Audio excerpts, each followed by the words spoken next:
హైదరాబాద్లో విపత్తులు వస్తే ఆ విపత్తులని సమగ్రంగా ఎదుర్కోవడానికి ఇలాంటి ఏజెన్సీని తీసుకొచ్చినందుకు ముఖ్యమంత్రి గారికి గ్రేటర్ హైదరాబాద్ ప్రజల తరఫున వారికి నేను ధన్యవాదాలు తెలియజేస్తా ఉన్నా అధ్యక్ష. అదేవిధంగా గ్రేటర్ హైదరాబాద్కు సంబంధించి హైదరాబాద్ సిటీని అభివృద్ధి చేయడానికి ముఖ్యమంత్రి గారు మొన్న ఫైనాన్స్ మినిస్టర్ గారు ప్రవేశపెట్టినటువంటి బడ్జెట్లో 10,000 కోట్ల రూపాయలని హైదరాబాద్ సిటీకి కేటాయించినందుకు కూడా నేను గౌరవ ముఖ్యమంత్రి గారికి హృదయపూర్వకంగా ధన్యవాదాలు తెలియజేస్తా ఉన్నా అధ్యక్ష. ఈరోజు ఒకసారి మీరు చూసినట్టయితే అధ్యక్ష, హైదరాబాద్లో జరిగినటువంటి విపత్తులు కానీ ఇది హైదరాబాద్కు సంబంధించినటువంటి గతంలో కేటీఆర్ గారు ఎస్ఎన్డిపి ఊసుకోపోయి మా బయట కూడా తిరగని కొడుకా మేములని ఏమనుకుంటున్నారా మీరు?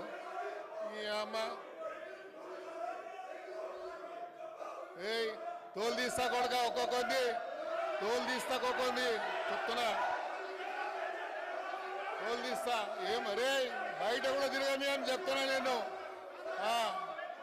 రారా